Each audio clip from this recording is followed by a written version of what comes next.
Hello বন্ধুরা, আপনারা দেখছেন কর্মসূত্রে টেক অনলাইন ইউটিউব চ্যানেল। চলে এসছে আজ আবার একটা নতুন ভিডিও নিয়ে। আজের ভিডিও, কৃষক বন্ধু স্ট্যাটাস চেক করছেন। স্ট্যাটাস চেক করতে গেলে দেখা যাচ্ছে হোয়াটসঅ্যাপের অপশন আসছে।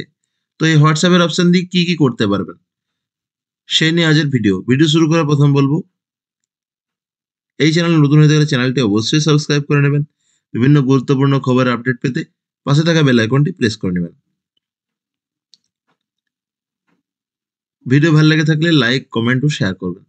হোয়াটসঅ্যাপ নাম্বার দিয়ে কি করা যাবে বা হোয়াটসঅ্যাপ নাম্বার থেকে কি জানা যাবে সেই নিয়ে জানতে গেলে প্রথমে একটি যে কোনো ওয়েব ব্রাউজার ওপেন করে নেব। তো আমি এখানে কৃষক বন্ধু লিখে সার্চ করে নিচ্ছি। কৃষক বন্ধু .net লিখে সার্চ করে নিলাম। নথিভুক্ত কৃষকের তথ্য এই অপশনটিতে ক্লিক করে নেব। তারপরে দেখুন হোয়াটসঅ্যাপ নাম্বার, এই হোয়াটসঅ্যাপ নাম্বার অপশনটিতে ক্লিক করে নেব। ক্লিক করার পর দেখুন ডাউনলোড হয়ে গেল। এখান থেকে এই নাম্বারটি হোয়াটসঅ্যাপে সেভ করে নেব। হোয়াটসঅ্যাপটি ওপেন করে নেব।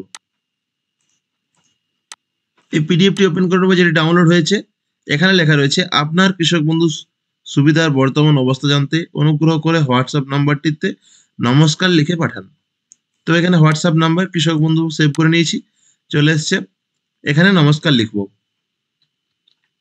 নমস্কার লিখে নিয়েছি। এরপর সেন্ড অপশনে ক্লিক করে নেব। সেন্ড করে দিলাম। দেখুন ব্লু টিক হয়ে গেছে, চলে এসছে।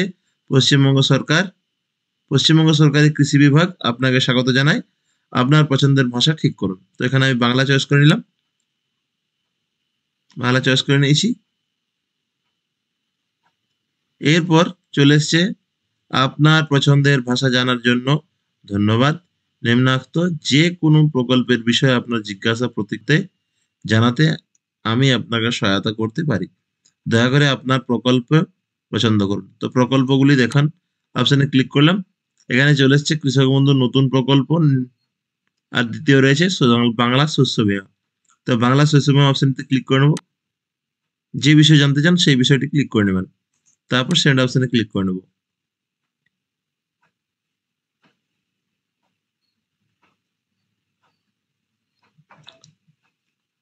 বাংলা শস্য বীমা, কৃষি বিভাগের বাংলা শস্য বীমা প্রকল্প স্বাগতম, পশ্চিমবঙ্গ সরকার। দয়া করে নিচের যে কোনো একটি প্রকল্প বেছে নিন। নথিভুক্তির অবস্থা, দাবির অবস্থা, নথিভুক্ত ব্যাংক। তো এখানে নথিভুক্তির অবস্থা জানতে গেলে ক্লিক করে নিলাম।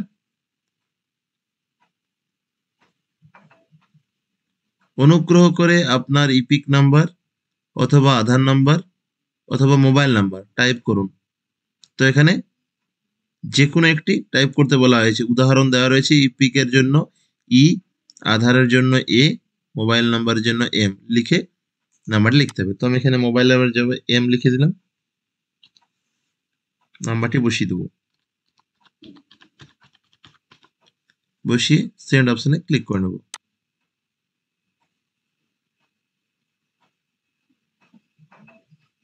অনুগ্রহ করে কোন বছরের ফসল তা লিখুন, যেমন 2023। 2023 লিখলাম।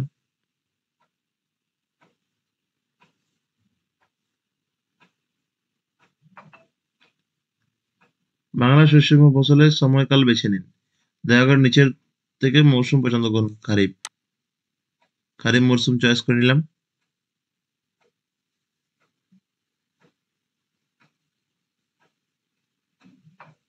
দুঃখিত, কৃষকের কোনো তথ্য পাওয়া যায়নি, কৃষি বিভাগ, পশ্চিমবঙ্গ সরকার। তো যদি আমি কৃষক বন্ধু অ্যাপ্লাই করে থাকতাম, তো যদি আমি বাংলা শস্য বীমার জন্য অ্যাপ্লাই করে থাকতাম, তাহলে আমার সবকিছু তথ্য চলে আসতো। যেহেতু আমি অ্যাপ্লাই করিনি, তার জন্য কোনো তথ্য এলো না। তো এভাবে আপনারা নিজেরাই দেখে নিতে পারবেন। তো এই ছিল আজকের ভিডিও। যদি ভিডিও ভালো লেগে থাকে অবশ্যই চ্যানেলটিকে লাইক, কমেন্ট ও শেয়ার করবেন।